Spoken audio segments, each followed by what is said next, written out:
Deep beneath divided Berlin, Western spies were executing an impossible subterranean heist, working in a dangerous silence they didn't realize was already broken. By the early 1950s, the Soviet Union had effectively sealed off East Berlin, turning the border into a wall of heavy armor and armed patrols. For Western intelligence, this created a total information blackout.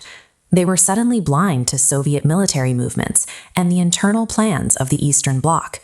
The CIA and MI6 faced a logistical nightmare: how to tap into the enemy's most sensitive communication lines without ever crossing the physical border.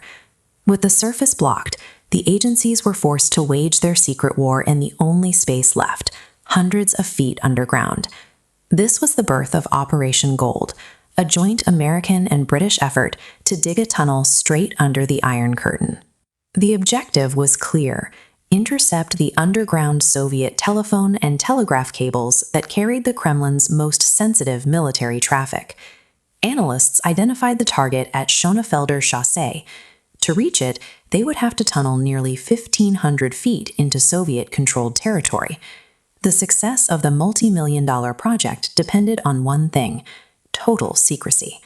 The Allies operated on the assumption that the Soviets had no idea they were coming. Construction began in 1954. Engineers built a steel-lined corridor 1,500 feet long, buried deep to avoid the city's vibrations above. The team battled unstable soil and groundwater leaks.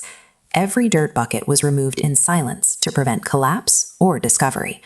In 1955, they finally reached the target cables. The taps went live, and the intelligence gap was officially bridged. The haul was staggering.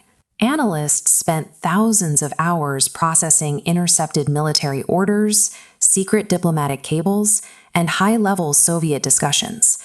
To the West, it looked like a flawless victory. They had successfully tapped into the brain of the Soviet military machine. But the foundation of that victory, the secrecy, was an illusion. The KGB didn't discover the tunnel by accident. They knew about it before the first foot of dirt was ever moved. The project was compromised from the start by a British intelligence officer named George Blake. Blake had been passing secrets to the Soviets for years. His tip-off about the tunnel handed the KGB a massive tactical advantage and a difficult choice. If the Soviets raided the tunnel immediately, they would expose Blake as a mole. To keep him in place, they had to let the Americans keep listening. The Soviets allowed the wiretapping to continue for months, knowingly sacrificing real intelligence while slipping in calculated disinformation to protect their asset. Operation Gold had become a double blind. The West was paying millions to steal secrets that the East was deliberately allowing them to hear.